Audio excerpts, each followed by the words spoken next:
আমি দেখুন আজকে পিঠে করব, তার জন্য এখানে নিয়েছি 1 বাটি আপনার আটা, 1 বাটি ময়দা, 1 বাটি সুজি, সব সমান সমান নিয়েছি। কালো জিরে দিয়েছি, খাবার সোডা দিয়েছি, এখানে দুধটা দিয়ে গুলবো।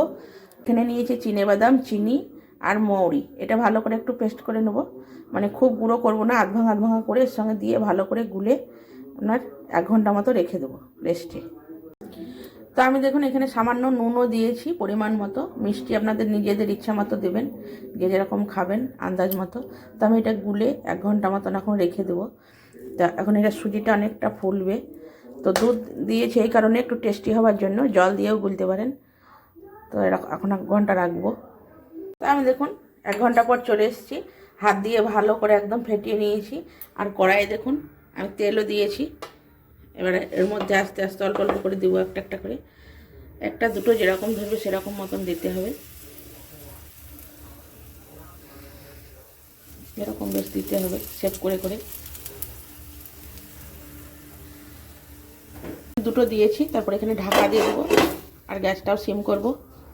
তো উল্টে পাল্টে আমি ভেজে নিয়েছি, এবার তুলে নেব। আপনারা এরকম পাতলা ব্যাটারটা করে নিয়ে এরকম করেও করতে পারেন, পাতলা শেপেও করতে পারেন, যেরকম যার যেরকম ইচ্ছা সেরকম করতে পারবেন।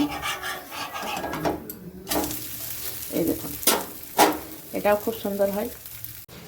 তো দেখুন পাতলা পিঠে যেগুলো করছি সরু চিকুলির মতো, সেগুলো কত সুন্দর জালিদার হয়েছে, দেখুন খুব সুন্দর হয়েছে। ওগুলো খেতেও খুব সুন্দর লাগবে, হেলদি, কোনো রকম মানে তেল নেই, তেল ছাড়া।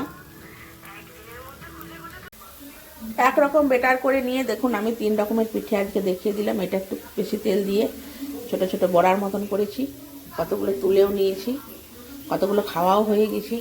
তো দেখতেই পাচ্ছ মা দিকে কত সুন্দর শীতে একদম নরম নরম পিঠে বানিয়েছে, একদম জালিদার একদম। এটা খেজুর গুড় দেখে দারুণ লাগবে, তোমরা বাড়িতে বানিয়ে দেখতে পারো। এদিকে ওইদিকে একটু পিঠে বানিয়েছে, একদম পুরো কম তেলের পিঠে, তো তোমরা বাড়িতে বানিয়ে দেখতে পারো।